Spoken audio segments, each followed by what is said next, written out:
સુરતમાં ઘર કંકાસનો કરુણ અંજામ આપ્યો છે। કાળજુ કંપાવતી હત્યાની ઘટના સુરતમાં સામે આવી છે। પતિએ પત્નીની હત્યા કર્યા બાદ શરીરના ટુકડા કરી નાખ્યા।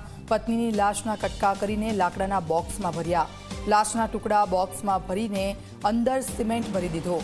હત્યા કર્યા બાદ પતિએ પહેલા પત્ની ગુમ થઈ હોવાનું નાટક કર્યું। પુત્રી ગાયબ થતા પિતા છત્તીસગઢથી સુરત દોડી આવ્યા હતા। સુરતમાં પિતાએ નોંધાવી હતી ગુમ થયા અંગેની ફરિયાદ અને બીજા દિવસે જમાએ સસરાને મેસેજ કરીને હત્યાની કબૂલાત કરી। ઘરના પહેલા માળે તાળું માર્યું છે। અંદર મારી પત્ની શિલ્પા છે। વારંવારના ઝઘડાથી કંટાળ્યો હતો અને 20 તારીખે હત્યા કરી છે। તો હત્યાનો આ ચોંકાવનારો જે કેસ સામે આવ્યો છે, આપ જુઓ ઘર કંકાસે કેવું સ્વરૂપ ધારણ કર્યું છે।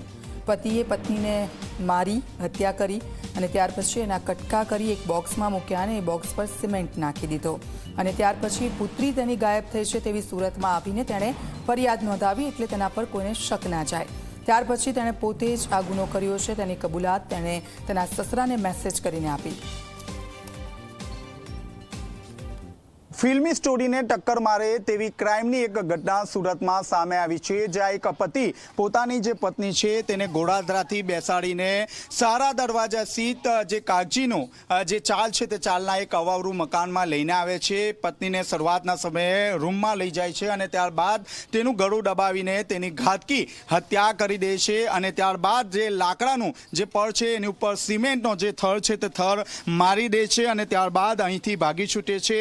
ત્યારબાદ જે મૃતક જે શિલ્પા છે તેના પિતા છત્તીસગઢથી તેને કોલ કરે છે, પરંતુ તેનો ફોન સ્વિચ ઓફ આવે છે। આ દરમિયાન જે શિલ્પાના જે પિતા છે તે પિતા દ્વારા મૃતકના પતિને પણ ફોન કરીને જણાવે છે કે શિલ્પાનો ફોન સ્વિચ ઓફ આવે છે, તે ક્યાં છે। આ દરમિયાન પતિએ જે શિલ્પાના પિતાને એવી વાત કહી હતી કે શિલ્પા 2 દિવસથી ગુમ છે, તેની શોધખોળ તેઓ કરી રહ્યા છે। આ દરમિયાન છત્તીસગઢથી શિલ્પાના જે પતિ છે અને પરિવાર છે તે સુરત ખાતે આવે છે અને ત્યારબાદ શિલ્પાના જે પિતા છે આ ઉપરાંત જે તેનો પતિ છે તે ગોરાદરા પોલીસ સ્ટેશન જાય છે અને શિલ્પાના ગુમ થયા હોવાની જે ફરિયાદ છે તે ફરિયાદ નોંધાવે છે। પોલીસ દ્વારા છેલ્લા 5 દિવસથી તેની શોધખોળ હાથ ધરી હતી। આ દરમિયાન શિલ્પાનો જે પતિ છે તે પતિ દ્વારા પણ પોલીસને સાથ સહકાર આપીને તેની શોધખોળ હાથ ધરે છે। શરૂઆતમાં કોઈને શક ના જાય તે રીતે જે શિલ્પાનો જે પતિ છે તે પતિ વિશાલ તેની સાથે પોલીસની સાથે રહે છે અને તમામ સાથ સહકાર આપે છે। જો કે આ દરમિયાન પોલીસ દ્વારા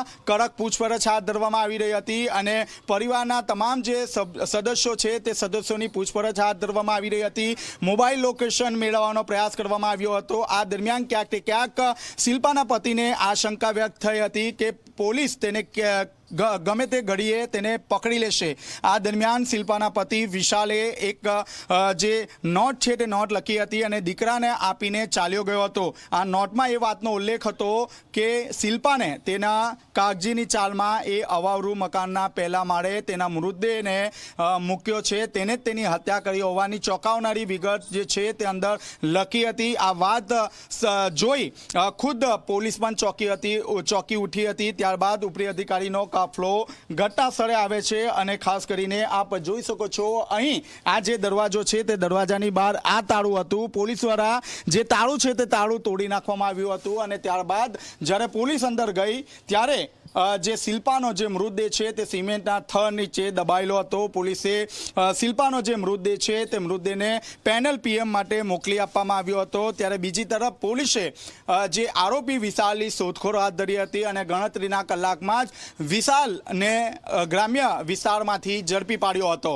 હાલ જે રીતે પૂછપરછ હાથ ધરવામાં આવી છે તે મુજબ જાણવા મળ્યું છે કે ક્યાંક ને ક્યાંક અનૈતિક સંબંધની આશંકાને કારણે વિશાલે શિલ્પાની જે હત્યા છે તે હત્યા કરી નાખી હોવાની વાત સામે આવી છે। કેમેરામેન વિજય બેસાણે સાથે ચેતન પટેલ, ઝી મીડિયા, સુરત।